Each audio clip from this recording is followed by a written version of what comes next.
There's little debate over whether Norval Morrisseau ranks among the most iconic and influential artists of his era.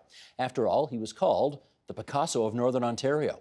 What there is some debate about, however, is the authenticity of some of the works that bear his name.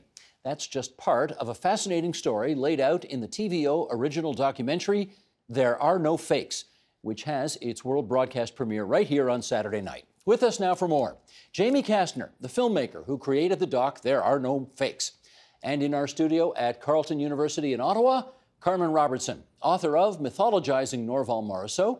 She's a professor at the School of Indigenous and Canadian Studies at Carleton, and we're happy to have both of you here on our program tonight for what is a really, I saw the documentary, it's terrific. Congratulations, Jamie. Thank you. And Carmen, you're in it, so welcome you to the program as well. I want to know off the top, how did you become aware, Jamie, of this Northern Ontario artist who suddenly sort of finds himself, posthumously, admittedly, in the middle of this forgery scandal? I mean, I would never characterize myself as an expert in anything, as a matter of fact. Thanks for asking. I mean, I was aware of Morrisseau growing up in Toronto and as an iconic figure, and aware of the School of Art which he founded, the Woodland School, and that style. But and I knew he had a kind of rocky biography. I mean, that's as much as I knew kind of before coming to this story. The way I came to this story was completely at random. I contacted an old high school buddy, Kevin Hearn of the Bare Naked Ladies, who also played with Lou Reed. I contacted Kevin after Lou Reed died a couple of years ago about possibly doing a Lou Reed related project. He said, it wasn't in the cards at that time, and he said, but I'm involved in this court case that might be of interest to you. He told me this unbelievable story, which is basically became the skeleton of this film. Because he purchased what he thought was a Morrisseau. That's right. It started with him buying a painting which he believed to be a Morrisseau, beginning to have doubts about its authenticity, suing the Yorkville gallery that sold it to him. And then in short order, he found himself in the middle of a crazy feud of people who were behaving in, let's say, a highly un-art world-like fashion, at least to outsiders. They were slagging each other off online and in person, characterizing one another as Nazis. Oh, the characters in your documentary are truly, I mean, they're from Central Casting. It's crazy. People often, I take it as a compliment, in the early sort of theatrical and festival runs of this film, have said, I can't believe these aren't actors. They're putting each other on headlocks on courtroom steps, throwing rocks through gallery windows. And it's two factions of largely white people, for the most part, who are at daggers drawn, each claiming to be the true heirs of, or the guardians of this iconic Indigenous artist's legacy. Let's show a clip from your doc, okay? All right. Okay. Sheldon, if you would, the clip. He was the first First Nations artist to get his work out of the gift shops and into the galleries. But the people who are receptive to it, immediately they say, wow, far out. Well, Mijwa Bika Nimaki, Copper Thunderbird, grandfather, Mishomis. He's the founder, man. He's the godfather of what we do, man.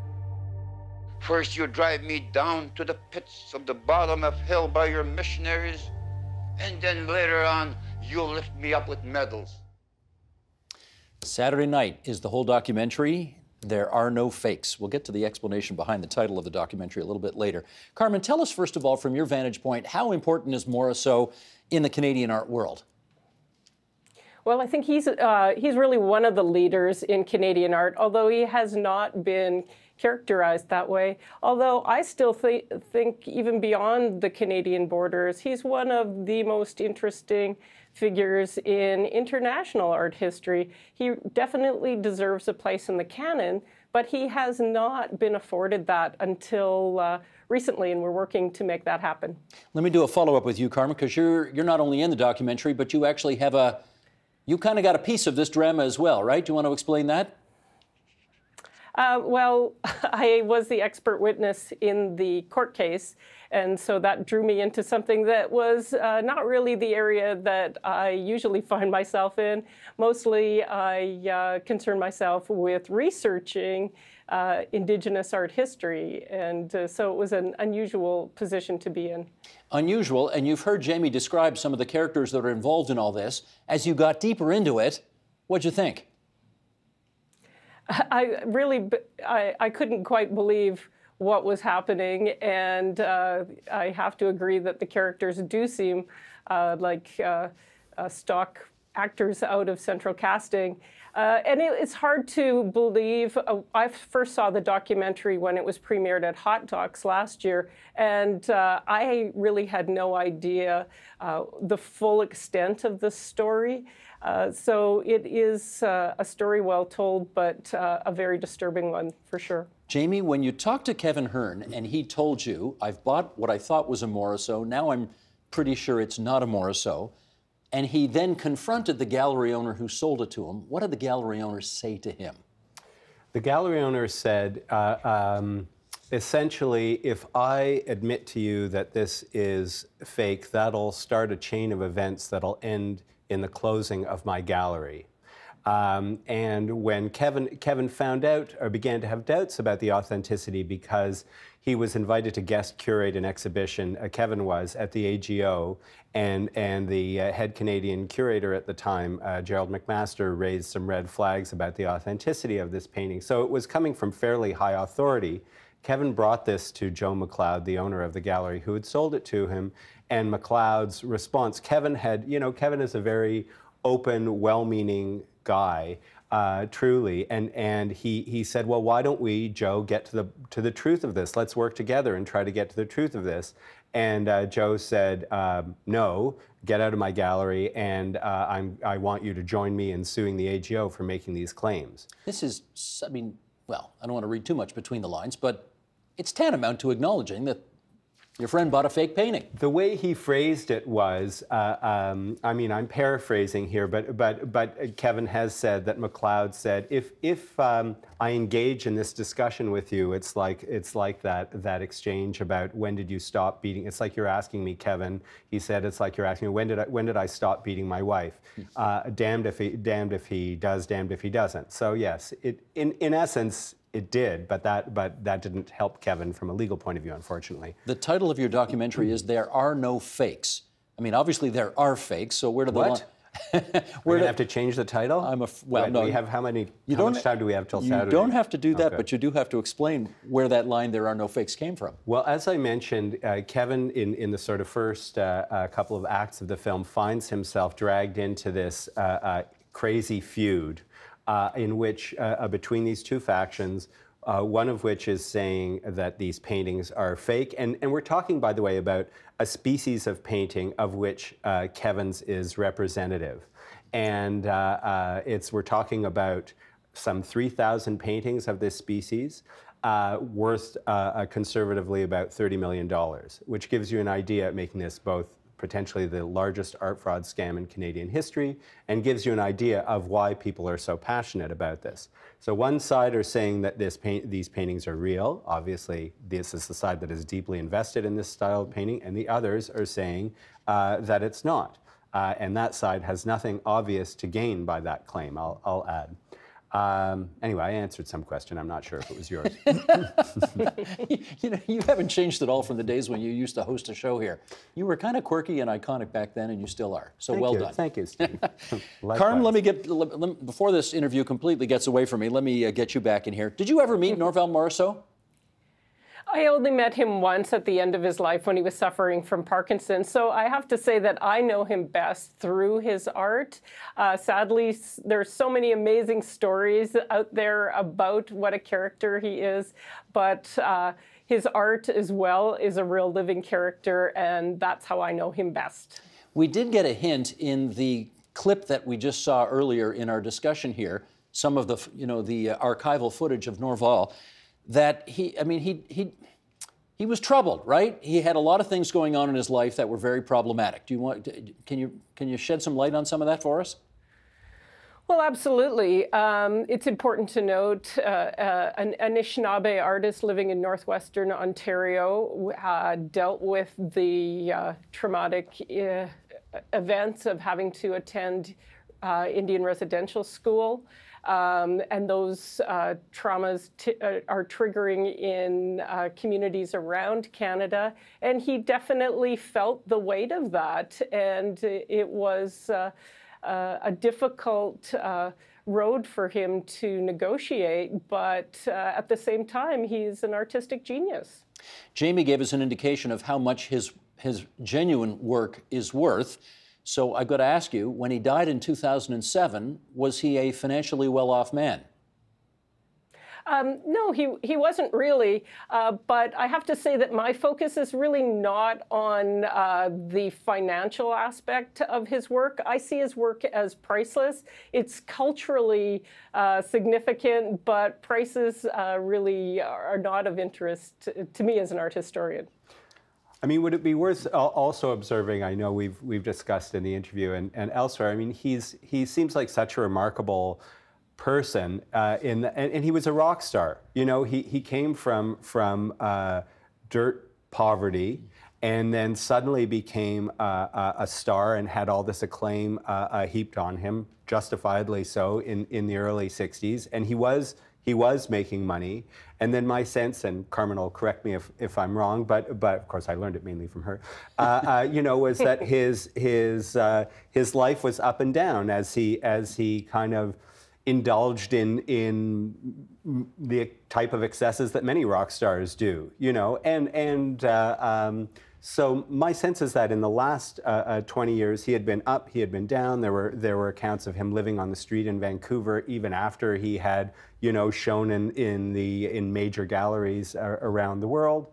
My sense is that in the last 20 years of his life, things had kind of cleaned up, and he had found some stability in BC, and he was in the process of rebuilding the worth of his work financially, and he was doing okay. I wouldn't say he was, you know, living high off the hog, but he was in a relatively stable place. And he died in 2007. What was he, 70, 75, something like that? Yeah, in that ballpark. Okay, Carmen, we're going to bring some images of his work up. Androgyny. Describe that for us, if you would. I think it's one of his absolute masterworks, and it's really one of my favorites. You can see it's a really large piece. It's mural-like, 6 meters long, and it is fantastic. But it's really important for Canadians to understand that Morrisseau painted this work in 1983, thinking about gender fluidity, thinking mostly about interconnectedness of all living beings, underworld, our world, sky world. There's an electricity about it. And he gifted this work in a reciprocal offering to the Canadian people. So in 1983, he sent a letter to then Prime Minister Pierre Elliott Trudeau and invited him to accept this painting on behalf of all Canadians, that this would be an opportunity to open a dialogue on reconciliation at that time in '83. But sadly, it languished on the walls at what was then INAC, the Indian Northern Affairs building in Gatineau. And it wasn't until 2006 for his retrospective exhibition at the National Gallery that people rediscovered it and realized what a masterpiece this really is. And where's the painting today? Right now it's on display at the Winnipeg Art Gallery. It is part of the collection of the Indigenous Art Centre at what is today Cernak, but it has hung, after the traveling retrospective ended, it was hanging famously at Rideau Hall, and now it is traveling, and it is spending 2 years in Winnipeg, which is great because so many people in the Winnipeg, Kenora, Northwestern Ontario area have no access to seeing this work until now. Jamie, I hope this doesn't sound too presumptuous, but by the time I finished watching your documentary, I thought I could pretty well tell the difference between a genuine Morrisseau and a fake. Can you? I had no clue. I was far from an expert, but I think when I came into this, but I think as a number of people far more expert than I in the film explain, you know, that first of all, the questionable species of painting is fairly easily marked. You don't need a PhD to understand. Most of his paintings were signed on the front in a series of Cree syllabics. Yeah, not English. Not English. Not English, always in Cree, yes. And then there's a species of painting that are signed on the back in English in what's called black dry brush, which is like black paint on a... looking at it right now. As though that's the last bit of paint on the brush and he's signing his name with it. That is the #1 sign that, you know, there's huge debate about whether he ever did this. And many people familiar with him, familiar with his work, as I understand it, none of the paintings in major galleries and established kind of verifiable collections around the country have this signature on it. But there are other signs as well. Really, this is should be a question for Carmen, but anyway, you know, once I start talking, I can't stop. Go ahead. So no, I mean it's his color choices, the types of figures that he chooses to represent, a kind of sequence in which he is typically known to have painted. You know, he's famous for these thick black lines. And typically, you know, those knowledgeable say that those were applied last, whereas there's evidence in some of these dubious paintings that in fact those were applied first, and then he you know, painted by numbers, as it were, within that. So once you start looking at them, yeah, you can see the difference. Let's not say what's real and what's fake. And to respond to your question of 10 minutes ago, the title, There Are No Fakes, I mentioned there are two you know, factions that Dagger's drawn over this issue. The title comes from a refrain which one of these factions said to me over and over again in interviews, in court transcripts and beyond. There are no fakes, there are no fakes, there are no fakes. Well, I guess if they said it that much, it must be true. I had confidence that if I just waited long enough, you would eventually come back around and answer that question. The sentence would have enough commas, and here we'd be. Carmen, tell me this. How has this whole scandal around what's genuine and what's fake, in your judgment, affected Morrisseau's legacy? Well, the real negative, in my opinion, is that it has made it very difficult to study Norval Morrisseau's oeuvre, to publish work on it because of ongoing litigation. And people are wary of stepping into collecting Morrisseau works, even people who love his work, because they're worried that they may fall into the trap of buying something that is fake. So that's really slowed things down, and it's the reason why we're now leading a comprehensive study on his work and life from 1955 to 85 here at Carleton as a way to try and get that deep research done. And you know, let's put it, not to put too fine a point on it, but how much does a real Morrisseau go for? I know you don't like talking finances, but let's talk turkey. What does it go for? You know, it really depends on what work he's doing, because, as I said, he did masterworks, he did many incredible works, but he also did works that he was using in gifting, say, for bartering, and those are worth a lot less. But for his top works, if you could find one, and they're not easy to find on the market, they're you know, in the hundreds of thousands of dollars. And a fake? I really have no idea. I think they're quite expensive as well. I was offered during the shooting of this film by one of the dealers defending the black dry brush paintings. He had some for sale for $6,000, but he was prepared to give it to me for $1,500. So you know, with the right connections, you can actually do quite well. Of course, it's worth nothing, but right. But there are no fakes. We know that. I mean, assuming that's true, yeah. I don't want to give away too much because, you know, we want people to watch this documentary, but it does take, midway through your documentary, it does take a turn. Yeah. And we discover that there's a much deeper story and a much more troubling, problematic story than the one that you initially set out to tell. What can you tell us about that story and the larger picture of, in essence, our relationship with Indigenous peoples? That's all.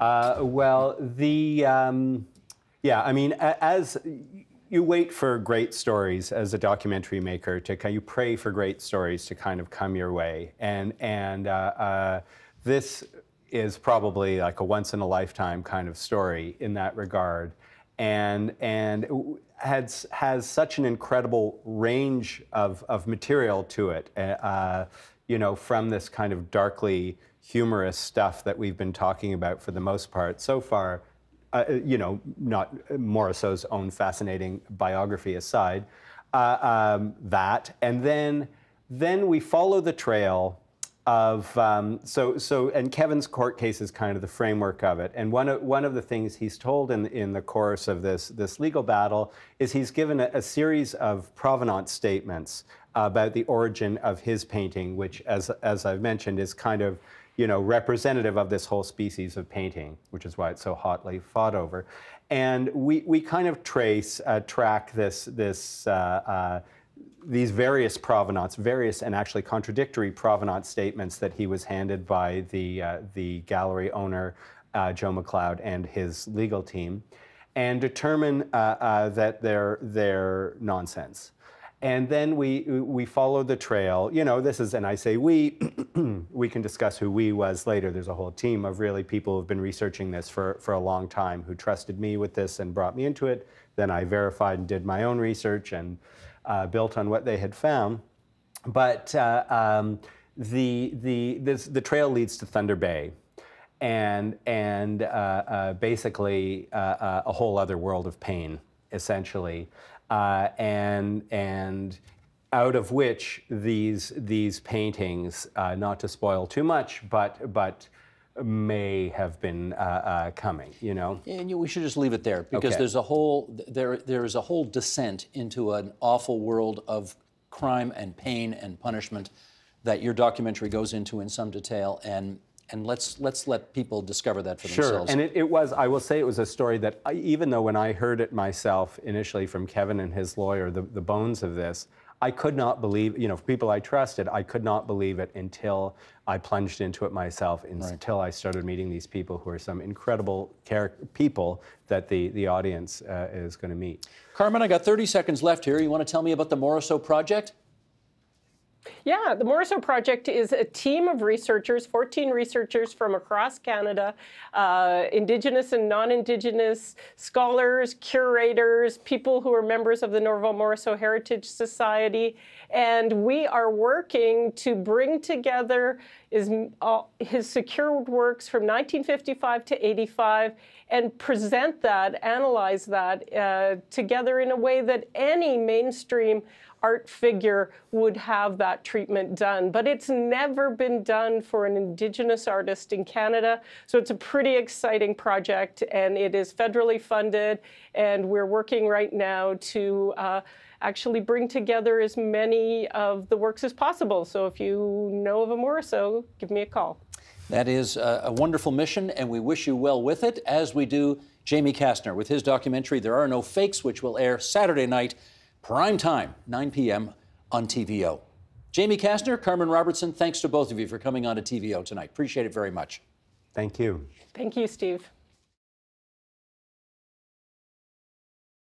The Agenda with Steve Paikin is brought to you by the Chartered Professional Accountants of Ontario. CPA Ontario is a regulator, an educator, a thought leader, and an advocate. We protect the public. We advance our profession. We guide our CPAs. We are CPA Ontario. And by viewers like you. Thank you.